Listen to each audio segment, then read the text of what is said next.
नमस्कार, बिहार तक में आपका स्वागत है और मैं हूं सुजीत। क्या मुख्यमंत्री नीतीश कुमार के बेटे निशांत कुमार को सक्रिय राजनीति में आ जाना चाहिए? ये सवाल इसलिए उठ रहे हैं क्योंकि जेडीयू की तरफ से ही इस तरह की बातें हो रही हैं, मांग उठाई जा रही है कि निशांत कुमार को सक्रिय राजनीति में आना चाहिए। हालांकि खुद मुख्यमंत्री नीतीश कुमार इसके पक्ष में नहीं है, शुरू से ही नहीं है, और हम लोग के भी यदा कदा कभी बातचीत हुई है निशांत से, तो उनका भी ये कहना है कि राजनीति में उनकी कोई विशेष रुचि नहीं है। वो अध्यात्म पर ज़्यादा उनका ध्यान होता है, पढ़ने लिखने पर ज़्यादा ध्यान होता है। तो राजनीति में वो आना अपने मन से नहीं चाह रहे हैं, पर जेडीयू की तरफ से इस तरह की मांग लगातार हो रही है। हालांकि इस पर विराम लगाने के लिए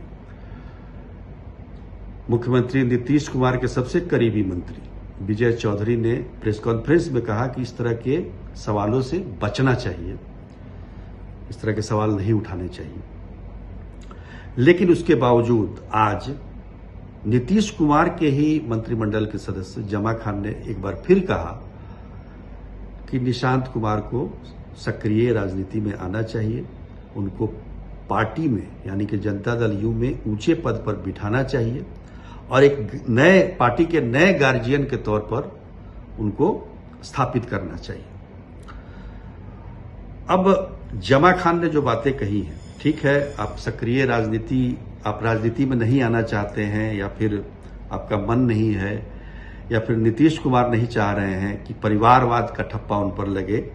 लेकिन जो स्थितियां और परिस्थितियां जब आती है ना, तो फिर वो बनते चली जाती हैं।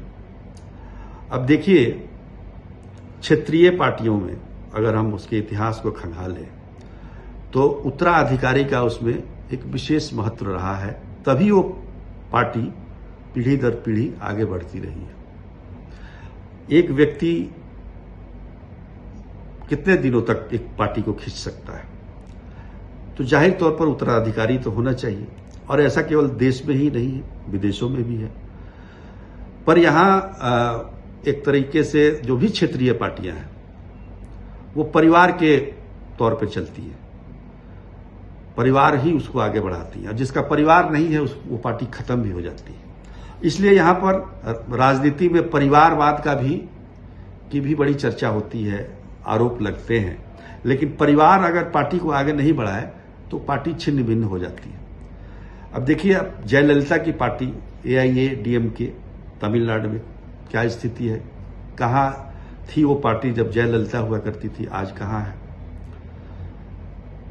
नवीन पटनायक बीजू जनता दल के जो अध्यक्ष हैं, उनकी पार्टी का आगे क्या होगा, भविष्य नहीं देख के, क्योंकि जयललिता की भी कोई संतान नहीं थी और नवीन पटनायक की, उन्होंने भी तो विवाह नहीं किया, जयललिता ने भी नहीं किया, तो संतान कहां से होगी, तो वो पार्टी आगे कैसे बढ़ेगी। यही वजह है कि 2024 में सत्ता से वो बेदखल हो गए, लोकसभा में भी उनकी करारी हार हुई।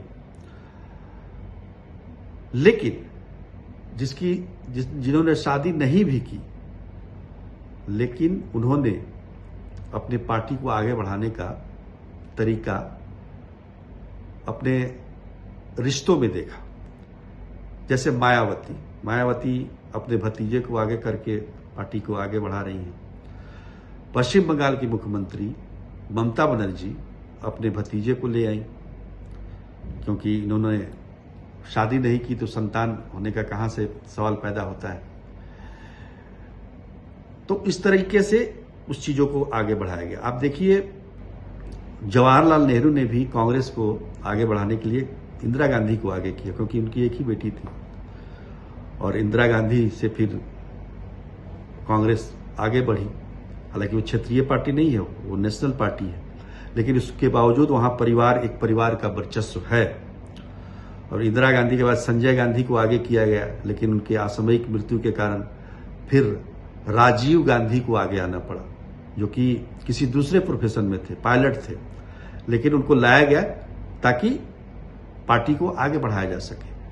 पार्टी को नाथने के लिए एक मेह की जरूरत होती है, जिसके तरफ चारों तरफ एक पिलर की जरूरत होती है, और वो पिलर जो है पार्टी का कोई जो उत्तराधिकारी है वो वही कर सकता है, जिसका खून का रिश्ता, ब्लड रिलेशन जिसको कहते हैं। अब देखिए, जिसका नहीं है वो तो बता दिया हमने, और जिसके उत्तराधिकारी हुए हैं उसका सबसे बड़ा उदाहरण बिहार है। राष्ट्रीय जनता दल जिसकी स्थापना लालू प्रसाद यादव ने की, और अपने ही जीवन काल में उन्होंने तेजस्वी यादव को आगे बढ़ाया। आज राष्ट्रीय जनता दल को तेजस्वी यादव आगे बढ़ा रहे हैं। मुलायम सिंह यादव ने अपने ही समय में अखिलेश यादव को उत्तर प्रदेश का मुख्यमंत्री बनाया। आज देखिए, समाजवादी पार्टी अखिलेश यादव के नेतृत्व में आगे बढ़ रही है। रामविलास पासवान की पार्टी लोक जनशक्ति पार्टी। आखिर देखिए, यहां ब्लड रिश्ता कितना मायने रखता है। आप देखिए, एलजेपी की स्थापना रामविलास पासवान ने की, लेकिन उनकी मृत्यु के बाद वो दो फाड़ों में बट गई। एक पशुपति पारस, दूसरी तरफ चिराग पासवान, जो कि रामविलास पासवान के बेटे हैं। आखिर असली उत्तराधिकारी किसको माना गया? चिराग पासवान को, क्योंकि खून का रिश्ता। खून का रिश्ता वैसे पशुपति पारस से भी है, लेकिन ये उत्तराधिकारी के तौर पर इनको देखा गया, और जनता ने भी माना। क्यों माना? आप देख लीजिए, लोकसभा के चुनाव में जो परिणाम आए हैं, 5 में से 5 सीट एलजेपी ने जीते हैं। तो ये चीज हम में, जैसे जीतन राम मांझी ने पार्टी बनाई तो अपने बेटे को उत्तराधिकारी के तौर पर रखा। तो कहीं ना कहीं आपको जो है ये देखना पड़ेगा कि साउथ में तो खैर बहुत इस तरह की बात है। राजशेखर रेड्डी के वाईएसआर जो हैं, उन्होंने वो परंपरा को आगे बढ़ा रहे हैं। या फिर चंद्रबाबू नायडू, हालांकि उनका ब्लड रिलेशन नहीं है।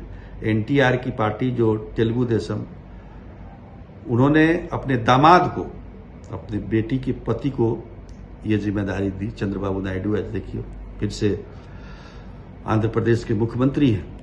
तो कहने का मतलब कि आप चाहें ना चाहें, एक राजनीतिक जो भविष्य को, किसी भी पार्टी के भविष्य को आगे, भविष्य को बढ़ाने के लिए एक उत्तराधिकारी का होना जरूरी है। और उत्तराधिकारी पार्टी के अंदर नहीं हो सकता, क्योंकि सभी नेता चाहेंगे कि हम ही उत्तराधिकारी बने। उसके लिए एक रिलेशन होना चाहिए, एक ब्लड रिलेशन होना चाहिए, जो कि नीतीश कुमार का निशांत कुमार से है, बाप बेटे का रिश्ता है, तो वो मान्य हो सकता है। दूसरा और कोई भी आएगा तो उसमें कहीं ना कहीं दिक्कत हो सकती है। तो इस लिहाज से ये कहा जा सकता है कि अभी न सही, बाद में ही सही, निशांत कुमार को राजनीति में आना ही पड़ेगा। देखिए, जो जननायक कर्पूरी ठाकुर, बिहार के पूर्व मुख्यमंत्री, अब तो भारत रत्न भी मिल गया उनको, अपने जीते जी अपने बेटे को उन्होंने राजनीति में आने नहीं दिया। लेकिन उनके मृत्यु के बाद रामनाथ ठाकुर राजनीति में आए, न सिर्फ बिहार में मंत्री बने, बल्कि अब केंद्र में भी मंत्री पद पर सुशोभित हैं। तो ये कहना कि राजनीति में उत्तराधिकारी या फिर परिवारवाद को, इसको मतलब ये जरूरी भी है। परिवारवाद तो है, लेकिन पार्टी को अगर जीवित रखना है तो ये राजनीतिक तौर पर भी इसकी जरूरत है। तो आप देखिए कि निशांत को आना चाहिए या नहीं आना चाहिए, कमेंट में जरूर बताइएगा राजनीति में। तो आज के लिए इतना ही, तब तक के लिए नमस्कार।